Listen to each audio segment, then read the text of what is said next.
آپ ذرا اندازہ کرو، ایک بادشاہ کے مشیر، اس کے وزیر منسٹر بک چکے، بادشاہ کے سامنے دو چالاک لوگ کھڑے، ہوشیار لوگ کھڑے، بادشاہ کو تحفہ بھی دے رہے ہیں، بادشاہ سلامت تحفہ قبول کریے۔ بادشاہ نے بھی تحفہ قبول کر لیا۔ ہاں بتاؤ کہاں سے آئے ہو، کیسے آئے ہو؟ مکہ سے آئے ہیں، کس لیے آئے ہو؟ اے بادشاہ سلامت، آپ کو معلوم ہے ہمارے مکہ کے اندر کچھ نوجوان جو بگڑ چکے ہیں، بددین ہو چکے ہیں، وہ مکہ چھوڑ کر آپ کی سلطنت میں، آپ کی حکومت میں، آپ کے ملک میں آ گئے ہیں۔ وہ بے وقوف ہیں، کم عمر ہیں، انہیں معلوم نہیں ہے۔ اے بادشاہ سلامت، تعجب کی بات تو یہ ہے انہوں نے اپنے باپ دادا کا دین چھوڑ دیا، تمہارا دین بھی قبول نہیں کیا، ہمارا دین بھی قبول نہ کیا، ایک نیا دین ان لوگوں نے ایجاد کر لیا، مکے کے اندر بڑی تباہی مچائی ہے۔ انہی بے وقوف کم عمر نوجوانوں کو میں لینے کے لیے آیا ہوں، بس آپ سہمتی جتا دیجئے، آپ ہمیں پرمیشن دے دیجئے، ان نوجوانوں کو اپنے ساتھ میں مکہ واپس لے کے چلا جاؤں۔ ان کے چچا، ان کے رشتہ داروں نے ہمیں بھیجا ہے، ان کے ساتھ کیا کرنا ہے، کیسے نپٹنا ہے وہ ہم اچھی طرح سے جانتے ہیں، ان کی کیسے خیریت بتانی ہے یہ ہم اچھی طرح سے جانتے ہیں۔ بادشاہ نے اپنے مشیروں کی طرف دیکھا، اپنے وزیروں کی طرف دیکھا جو پہلے سے بکے ہوئے تھے رشوت لے کر۔ وزیروں نے کہا ہاں بادشاہ سلامت، یہ دونوں مکہ سے آئے ہوئے لوگ صحیح کہہ رہے ہیں، آپ ان دونوں کے ساتھ سارے مسلمانوں کو بھیج دیجئے۔ لیکن بادشاہ کو اللہ کے نبی صلی اللہ علیہ وسلم نے تعریف کی تھی، اللہ کے نبی کی تعریف کا مستحق جو بندہ ہو وہ اتنا غلط ہو جائے ایسا ہو بھی نہیں سکتا۔ بادشاہ نے فوراً ایکشن لیتے ہوئے کہا اے میرے وزیروں، نہیں میں ان دونوں کے کہنے کی وجہ سے ان مسلمانوں کو ان کے حوالے نہیں کروں گا، میں ان لوگوں کو بھی ایک بار اپنے دربار میں بلاؤں گا اور بلا کر ان سے سوال کروں گا، ان سے پوچھ تاچھ کروں گا، اگر یہ دونوں سچے ہیں تو ان دونوں کے ساتھ سب کو بھیج دوں گا، لیکن اگر یہ دونوں جھوٹے ہیں تو میں نہیں بھیجوں گا ایسے لوگوں کو ان دونوں کے ساتھ جن لوگوں نے اپنا شہر چھوڑا اور میرے شہر کو چنا ہے، جن لوگوں نے مجھ پہ بھروسہ کیا، اعتماد کیا، ایسے لوگوں کے ساتھ میں غداری نہیں کر سکتا۔ ٹھیک ہے، دوسرا دن آیا، معاملہ طے پا گیا، ادھر مسلمانوں کے خیمے میں بات پھیل گئی، کل بادشاہ کے سامنے ہم سب کو حاضر ہونا ہے، مکہ سے دو لوگ ہمیں لینے کے لیے آئے ہیں، مسلمان اچھی طرح سے جانتے تھے لے جانے کے بعد یہ ہماری کوئی عزت نہ کریں گے، لے جانے کے بعد یہ ہمیں ماریں گے، ہمیں پھر ستائیں گے، ہمیں پھر چٹائیوں میں بند کر کے یہ دھواں دیں گے، ہمارے گلے میں پھر یہ بیڑیاں باندھ کر ہمیں ادھر ادھر مکے کی گلیوں میں ذلیل کریں گے، ہمیں پھر پتھروں پہ گھسیٹیں گے، ہمیں پھر برہنہ کر کے مارنے کی کوشش کریں گے، پھر ہمارے گھروں کو یہ اجاڑیں گے۔ یہ خیریت سے تو ہمیں لینے کے لیے نہیں آئے، یہ پیار کرنے کے لیے تو نہیں آئے، یہ ظلم کرنے کے لیے ہمیں لینے کے لیے آئے ہیں۔ آپس میں مسلمانوں نے مشورہ کیا، او لوگوں، بادشاہ کے سامنے ہم وہی کہیں گے جو اللہ کے رسول نے ہمیں بتایا ہے، جو قرآن کریم سے ہم نے سیکھا ہے، ہم سچ ہی بولیں گے، جھوٹ نہیں بولیں گے، جو بھی ہوگا ہم دیکھ لیں گے، اللہ تعالیٰ کے اوپر ہمارا بھروسہ ہے۔ لوگوں نے کہا سب نہیں بولیں گے، ایک بولے گا۔ اللہ کے نبی صلی اللہ علیہ وسلم کے چچا زاد بھائی حضرت جعفر ابن ابی طالب رضی اللہ تعالیٰ عنہ کو بولنے کے لیے منتخب کر لیا گیا کہ کل یہی بات کریں گے۔ بادشاہ کا پورا تخت سجا ہوا ہے، بادشاہ نے اپنے سماج کے، اپنے ملک کے تمام دھرم گروؤں کو بھی بلا لیا، کہا دھارمک کتابیں لے کر آؤ اور میرے سامنے لے کر بیٹھ جاؤ، اپنے سارے وزیروں کو بھی بلا لیا اور خود بادشاہ اپنی کرسی پہ براجمان ہو گیا۔ سامنے مسلمان کھڑے ہیں، ادھر مکہ سے آئے ہوئے دو لوگ جنہوں نے منسٹروں کو خرید رکھا ہے، بادشاہ کو بھی تحفہ اور ہدیہ دے کر اپنے پیور میں کرنے کی کوشش کر رکھی ہے۔ بادشاہ نے پوچھا اے مسلمانوں ذرا بتاؤ، جو تمہارے درمیان اپنے آپ کو نبی کہتا ہے وہ اپنے آپ کو نبی کہتا ہے تو کیوں کہتا ہے، کیا کہتا ہے، کون سی اس کی تعلیمات ہیں، اور یہ دو لوگ تمہیں لینے کے لیے آئے ہیں، کیا تم ان کے ساتھ جانا چاہو گے؟ جعفر ابن ابی طالب رضی اللہ تعالیٰ عنہ نے کیا شاندار تقریر فرمائی، دلوں کو جھنجھوڑنے والی تقریر ارشاد فرمائی، اور ایسے خطیب بنے دنیا میں رہ جائے گی، ان جیسا کوئی خطیب شاید پیدا نہ ہو۔ حضرت جعفر ابن ابی طالب نے فرمایا اے بادشاہ ایھا الملک کننا قوما اہل جاہلیہ، ہم جاہلیت کی زندگی گزار رہے تھے، اب ہماری تاریخ آپ سنیے، ہم لوگ کون ہیں، مکہ سے کیوں آئے اور کیوں یہ لوگ ہمیں لینے کے لیے آئے، ہم ان کے ساتھ کیوں نہیں جانا چاہتے، ہماری بات آپ سن لیجئے۔ کہا بتاؤ تو صحیح، کہا ہم جاہلیت کی زندگی گزار رہے تھے، مکہ کے اندر ہم لوگ رہ رہے تھے، ہم بتوں کی پوجا کرتے تھے، ہم مردہ کھانا کھایا کرتے تھے، مردار جانوروں کا گوشت بھی ہم کھا جایا کرتے تھے، ہم فحشکاری گناہ کا کام کیا کرتے تھے، زنا کا کام کیا کرتے تھے، رشتہ داری توڑا کرتے تھے، اپنے پڑوسیوں کو جتنا ہو سکتا تھا ستاتے تھے، ہم میں جو طاقت میں ہوتا تھا وہ غریبوں کو مارتا، غریبوں کو ستاتا، غریبوں کو اپنا غلام بنا لیتا۔ یاکل القوی من الضعیف، ہم میں طاقتور پاور والا انسان کمزوروں کے گھر کو لوٹ لیتا، کمزوروں کی عزت و آبرو پہ جب چاہتا جب ہاتھ صاف کر لیتا۔ یہ ہماری جاہلیت تھی، یہ ہماری حالت تھی۔ اتنے میں رب العالمین نے ایک آخری پیغمبر فبعث اللہ منا رسولا نعرف نسبہ وصدقہ وعفافہ وامانتہ، اللہ تعالیٰ نے اتنے میں ہم ہی میں سے جو ہمارے درمیان رہتا تھا ایک کو رسول بنا دیا اور کہا کہ یہ اللہ کا پیغمبر ہے، رسول ہے، جس کے نسب کو بھی ہم جانتے تھے، جس کی سچائی کو بھی ہم جانتے تھے، جس کی امانت داری کو بھی ہم جانتے تھے، اور جس کی پاک دامنی کو بھی ہم جانتے تھے۔ ہمیں معلوم تھا یہ جو اپنے آپ کو رسول کہہ رہا ہے اس نے آج تک کبھی جھوٹ نہیں بولا، ہمیں معلوم تھا یہ اتنا امانت دار ہے کہ جو اس کے خلاف ہے وہ لوگ بھی اپنی امانتیں اس کے پاس رکھا کرتے ہیں، اور اس کی پاک دامنی کا عالم یہ ہے کہ یہ پیغمبر صلی اللہ علیہ وسلم 6 سال کی عمر میں شرمگاہ سے کپڑا ہٹ جاتا ہے تو بے ہوش ہو کر زمین پہ گر جاتا ہے۔ اتنا حیا والا، اتنی شرم والا، اتنا کردار کا بہترین انسان ہے، ہم لوگ اس کو اچھی طرح سے جانتے تھے۔ اس نے کہا لوگوں میں اللہ کا نبی ہوں، لوگوں بتوں کی پوجا چھوڑ دو،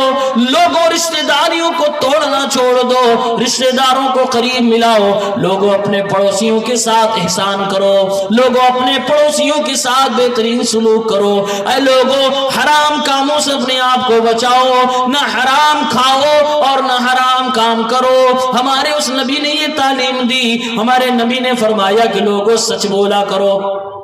لوگوں امانتیں ادا کیا کرو، اے لوگوں خون خرابے سے اپنے آپ کو بچاؤ، کسی کمزور کو نہ ستاؤ، کسی یتیم کا مال نہ کھاؤ، حرام کاموں سے اپنے آپ کو دور کرو، نمازوں کی پابندی کرو، اللہ نے دولت دے رکھی ہے تو زکوٰۃ بھی ادا کرو، رمضان کا مقدس مہینہ آ جائے تو روزے بھی رکھو۔ یہ ہمارے نبی کی تعلیمات حضرت جعفر ابن ابی طالب رضی اللہ تعالیٰ عنہ ایک ایک کر کے اسلام کی باتیں گنا رہے ہیں۔ بادشاہ خود سن رہا ہے، بادشاہ کے سامنے وہ سارے پادری بیٹھ کر بھی سن رہے ہیں، اور وہ 2 مکہ سے آئے ہوئے لوگ بھی سن رہے ہیں، اور سارے وزیر بھی سن رہے ہیں۔ ماحول بڑا بہترین ہے، ذرا تصور کریے بادشاہ کا محل لگا ہوا ہے اور اس طرح کی باتیں چل رہی ہیں۔ جعفر ابن ابی طالب سے بادشاہ نے کہا او جعفر، تمہارے نبی پہ جو قرآن نازل ہوا ہے اس میں سے اگر کچھ پڑھ کے سنانا چاہے تو سنا دو۔ کیا بہترین فرمائش کی۔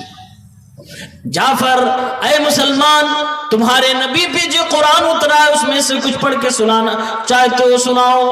حضرت جعفر نے موقع کی مناسبت سے سورہ مریم کی تلاوت شروع کر دی۔ کافہا یا عین صاد ذکر رحمت ربک عبدہ زکریا اذ نادى ربہ نداء خفیا۔ کافہا یا عین صاد، تمہارے رب کی رحمت کہ وہ اپنے بندے زکریا کا ذکر کر رہا ہے جب انہوں نے اپنے رب کو خفیہ طریقے سے دعاؤں میں پکارا اور کہنے لگے اے اللہ تعالیٰ میری ہڈیاں کمزور ہو گئیں، سر کے بال سفید ہو گئے بڑھاپے کی وجہ سے، لیکن جب بھی میں نے تجھ سے دعا مانگی ہے کبھی بھی محروم نہ ہوا، اے اللہ اولاد عطا فرما دے۔ حضرت جعفر قرآن کی تلاوت کرتے جا رہے ہیں، اسی میں حضرت مریم کا ذکر آ رہا ہے وَاذْكُرْ فِي الْكِتَابِ مَرْيَمْ إِذِ انْتَبَذَتْ مِنْ أَهْلِهَا مَكَانًا شَرْقِيًّا۔ قرآن مقدس میں میری بندی مریم کا بھی ذکر فرمائیے جب اپنے اہل و عیال سے الگ ہو کر ایک حصے میں الگ ہو گئی، فَاتَّخَذَتْ من دونہم حجابا، ان سے الگ تھلگ ہو کر اللہ کی عبادت کرنے لگی، فارسلنا الیہا روحنا فتمثل لها بشرا سویا، تو میں نے اپنی اسی بندی کی طرف اپنے فرشتے حضرت جبرائیل علیہ السلام کو بھیجا، انسان کی شکل میں آ کر ایک اجنبی عورت کے کمرے میں حضرت جبرائیل کھڑے ہو گئے۔ حضرت مریم نے جب ایک اجنبی مرد کو اپنے کمرے میں دیکھا کہنے لگی قالت انی اعوذ بالرحمن منک ان کنت تقیا، اگر تمہیں اللہ کا خوف ہے تو میرے کمرے سے دور ہو جاؤ، میں اللہ کی پناہ چاہتا ہوں، میں چاہتی ہوں اللہ کی پناہ چاہتی ہوں، میری نظروں سے دور ہو جاؤ۔ جبرائیل علیہ السلام ایک انسان کی شکل میں حضرت مریم کے کمرے میں آئے تھے، اس زمانے کی خاتون جو کہ کنواری بھی ہیں، شرم و حیا والی ہیں، لیکن کسی اجنبی مرد کو اپنے کمرے میں برداشت نہیں کر رہی ہیں۔ حضرت جبرائیل نے معاملات کی سنگینی کو دیکھا اور کہنے لگے قال انما انا رسول ربک، اے اللہ کی بندی گھبرا نہیں، میں اللہ رب العالمین کا فرشتہ ہوں، میں زمین پہ اس لیے آیا ہوں لِأَهْبَ لَكِ غُلَامًا زَكِيًّا، تاکہ تجھے میں ایک غلام کی بشارت دے دوں، اللہ تعالیٰ تجھے بیٹا دینا چاہتا ہے۔ حضرت مریم نے جب یہ سنا کہ اللہ کا فرشتہ ہے اور مجھے ایک بیٹے کی بشارت سنانے آیا ہے، گھبرا گئی کہ ابھی تو میری شادی بھی نہیں ہوئی، کہنے لگی قالت انا یکون لی غلام ولم یمسسنی بشر ولم اکو بغیا، مجھ سے اولاد کیسے ہو سکتی ہے، میں ماں کیسے بن سکتی ہوں جبکہ آج تک مجھے کسی مرد نے چھوا بھی نہیں ہے اور نہ میں کوئی بدچلن عورت ہوں۔ فرشتے نے کہا اللہ تعالیٰ اسی طرح سے تمہیں اولاد دینا چاہتا ہے اور یہ اللہ کے لیے بڑا آسان ہے، اللہ تعالیٰ لوگوں کے لیے علامت اور نشانی بنانا چاہتا ہے تمہارے بیٹے کو۔ قرآن کی تلاوت ہو رہی ہے، جعفر صادق قرآن پڑھ رہے ہیں، حدیث کے الفاظ میں سلمہ رضی اللہ تعالیٰ عنہ کہتی ہیں جعفر کے ادھر تلاوت چل رہی ہے، ادھر بادشاہ کی آنکھیں آنسوں سے ڈبڈبا گئیں، آنکھوں سے آنسوں نکلنے لگے، اتنے آنسوں نکلے کہ بادشاہ کے روتے روتے اس کی داڑھی سے آنسوں کے پانی نیچے گرنے لگے، اور جو اس کے آس پاس پادری دھرم والے بیٹھے ہوئے تھے وہ لوگ بھی اتنے روئے کہ ان کی آنکھ کے آنسوں ان کے کتابوں پہ گرے، ورق گندے ہو گئے۔ میرے ساتھیوں یہ قرآن کا اثر تھا۔ بادشاہ نے کہا وہ لوگوں سنو سنو، یہ جو جعفر نے سنایا ہے اور جو موسیٰ کے پاس آیا تھا وہ دونوں ایک ہی مشکات سے آیا ہے، ایک ہی جگہ سے آیا ہے، دونوں کا بھیجنے والا ایک ہی ہے، یعنی کہ دونوں کا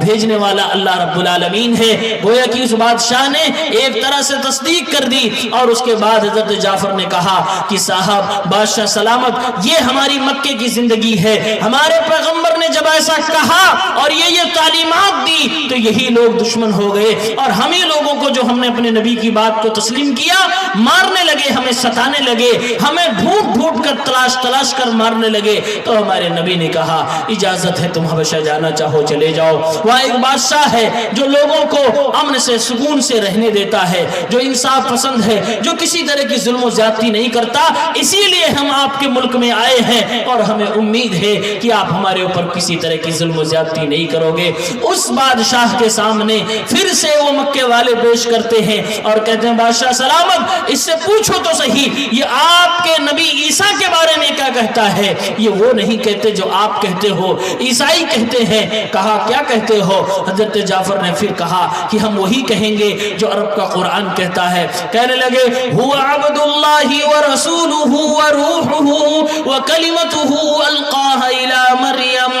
العذراء البتول. یہ عیسیٰ مسلمانوں کا عقیدہ سن لیجئے. عیسیٰ علیہ السلام مسلمانوں کی نگاہ میں اللہ کے بندے بھی ہیں, اللہ کے رسول بھی ہیں. اللہ تعالیٰ نے دنیا میں جو روحوں کو پیدا فرمایا اسی میں سے ایک روح بھی ہے, اللہ کی مخلوق ہے. لیکن اللہ تعالیٰ نے ان کو جو پیدا کیا, پیدا کرنے کا طریقہ الگ تھا. وہ یہ کہ بغیر کسی انسان, بغیر کسی مرد کو ہاتھ لگائے, حضرت مریم جو کنواری بھی ہیں, حیا والی بھی ہیں, عذرا بھی ہیں, بتول بھی ہیں, ان کے ذریعے سے اللہ تعالیٰ نے حضرت عیسیٰ کو پیدا فرمایا, بغیر باپ کے پیدا فرمایا. یہ مسلمانوں کا عقیدہ ہے. حضرت جعفر نے جب یہ عقیدہ اپنا پیش کیا, بادشاہ کو یقین ہو گیا یہ لوگ کوئی ظلم کرنے والے لوگ نہیں, اور یہ مکہ سے لینے والے لوگ جو آئے ہیں یہ ظلم کرنے والے ہیں. بادشاہ نے اعلان کیا اور کہنے لگا اللہ کی قسم ہے اس بندے نے جو باتیں بتائی ہیں ایک دن کسی بھی زیادہ کم و زیادہ نہیں بتایا. اس نے جو بھی باتیں کہی صحیح اور 100% صحیح باتیں کہی ہیں. اب مجھے کوئی پہاڑوں کے برابر بھی سونا دے اور مجھ سے کہے ان مسلمانوں میں سے ایک بھی مسلمان پر میں ظلم کر دوں تو میں گرچہ نصرانی ہوں, میں شہنشاہ حبشہ اعلان کرتا ہوں کہ میں ان مسلمانوں میں سے ایک بھی مسلمان پر ظلم نہ کروں گا. کہنے لگا او جعفر اپنے تمام ساتھیوں کو لو اور جاؤ میرے ملک میں امن و سکون کے ساتھ رہو, تمہاری حفاظت کی ذمہ داری ہماری ذمہ داری ہے. میرے ساتھیوں دیکھیے, ایک وہ بادشاہ جو مسلمان نہیں تھا, غیر مسلم ہے, جس کی تعریف میرے پیغمبر نے کی ہے, صحابہ کرام نے جس پر بھروسہ کیا ہے, کیونکہ وہ انصاف کرنے والا تھا, عدل کرنے والا تھا. اس کی حکومت میں کسی پر ظلم نہیں ہوتا تھا. کتنی بڑی بات کہہ دی کہ سونے کا پہاڑ بھی کوئی مجھے دے تو ایک مسلمان کو بھی میں مار نہیں سکتا, میں اس پر ظلم نہیں کر سکتا. صحابی کہتے ہیں کچھ ہی دن گزرے, باہر کی کسی طاقت نے اس ملک پہ حملہ کر دیا. دریائے نیل کے کنارے یہ بادشاہ اپنی فوج کے ساتھ گیا اس باہر کی طاقت کا مقابلہ کرنے کے لیے. کچھ پروٹوکول تھے جس کی وجہ سے ہم لوگ اس جنگ میں شریک نہیں ہو سکتے تھے, ہم باہر کے تھے. کہتے پھر بھی اس غیر مسلم بادشاہ کے لیے ہم لوگ دعا کرتے تھے, دعونا اللہ للنجاشی. اس نجاشی بادشاہ کے حق میں ہم نے اللہ سے دعا کی اور اللہ سے دعا مانگی, اے رب العالمین یہ بادشاہ غرض سے غیر مسلم ہے, یہ ہمارے نبی کو نہیں مانتا, یہ ہمارے نبی کے اوپر ایمان لانے والا نہیں ہے. اے اللہ ہم تجھ سے دعا کرتے ہیں اس بادشاہ کو تو کامیاب کر, اس کے دشمن اس پہ غالب نہ آ جائے, کیونکہ اس کے دشمن پتہ نہیں کیسے ہیں. یہ ہم پر رحم کرنے والا ہے, یہ ہماری بات جان چکا ہے, یہ ہمارے حق میں ہے. اے رب العالمین تو اس کو ہرانا نہیں, اسے شکست نہ دینا, رب العالمین اس کو فتح و کامرانی سے نواز دینا. صحابی کہتے ہیں ہم نے آپس میں سے طے کیا اور ایک صحابی کو پیٹ پر چمڑے کا ایک باکس باندھا اور اس کو دریائے نیل میں ڈال دیا کہ جاؤ تیر کے دیکھو جنگ کی حالت کیا ہے, رب العالمین سے دعا کرتے رہو. میرے بھائیوں میرے ساتھیوں, اس پورے واقعے سے ہمیں اور آپ کو یہ سبق ملا جو صحابی نے کہا کہ میرے نبی کی تعلیم کیا تھی کہ اے لوگوں ایک اللہ کی عبادت کرو, شرک سے دور ہو جاؤ. میرے نبی کی تعلیم کیا تھی, لوگوں حیا کو اپناؤ, بے حیائی سے دور ہو جاؤ, نکاح کو اپناؤ, زنا سے دور ہو جاؤ, لوگوں حلال کھاؤ, حرام سے دور ہو جاؤ, لوگوں اپنے پڑوسیوں کے ساتھ اچھے سے رہو, پڑوسیوں کو نہ ستاؤ, لوگوں قتل و خوریزی سے باز آ جاؤ, لوگوں سچ بولو جھوٹ سے باز آ جاؤ, لوگوں یتیموں کے ساتھ اچھا ویوہار کرو, اور لوگوں اخلاق کی چیزوں کو اپناؤ. اے لوگوں اپنے آپ کو اللہ رب العالمین کے قریب کرو, اللہ کے ساتھ شرک نہ کرو. زمین والوں کا حق دو زمین پر, اللہ والا کا اللہ کا حق دو. یہی انسانیت ہے اور یہی اسلام کی تعلیمات ہے, یہی ہمارے نبی صلی اللہ علیہ وسلم کی تعلیمات تھی, یہی آپ کے پیغامات تھے. ہمیں اور آپ کو اسی پر عمل کرنا ہے. اور ایک بات اور اس واقعے سے جو معلوم ہوئی کہ اگر آپ کا بادشاہ, آپ کا مالک, آپ کا رہبر, آپ کا حکمراں غیر مسلم بھی ہے تو کبھی دھوکے میں آنا نہ آنا کہ کوئی یہ کہے کہ تم اگر کسی غیر مسلم کو ووٹ کرتے ہو تو تم منافق ہو، یہ جھوٹ ہے، یہ فراڈ ہے، یہ اسلام کے خلاف ہے۔ اگر تمہارا رہنما غیر مسلم بھی ہو لیکن انصاف پسند ہو تو ہمارے نبی نے اس کی تعریف کی ہے، صحابہ نے اس کے حق میں دعائیں کی ہیں، کیونکہ وہ انصاف پسند تھا۔ اس لیے میرے ساتھیوں دھوکے میں نہ ہو، اسلام کی پوری باتوں کو مانو اور تسلیم کرو، اس سے ہمیں یہ عبرت اور نصیحت بھی مل جاتی ہے۔ اللہ سے دعا کرو رب العالمین ہم اور آپ کو نیک ہدایت دے، صحیح بات سمجھنے کی توفیق عنایت فرمائے، کیونکہ وقت لمبا ہو گیا اور تعداد بہت زیادہ نہیں ہے، اس لیے میں یہیں پر اپنی بات ختم کرتا ہوں۔ اللہ وحدہ لا شریک سے دعا کرتا ہوں رب العالمین اس جلسے کے انعقاد کرنے والوں کو تو اللہ تعالیٰ کامیاب فرما دے ان کے مقصد میں، اور ان کے مدرسے کو دن دونی رات چوگنی ترقی عنایت فرما۔ یہاں مدرسے میں جو بھی طلبہ یہاں زیر تعلیم ہے اللہ تعالیٰ ان کے مستقبل کو تو روشن فرما دے، اساتذہ کو خوشحال کر دے رب العالمین۔ گاؤں کے اور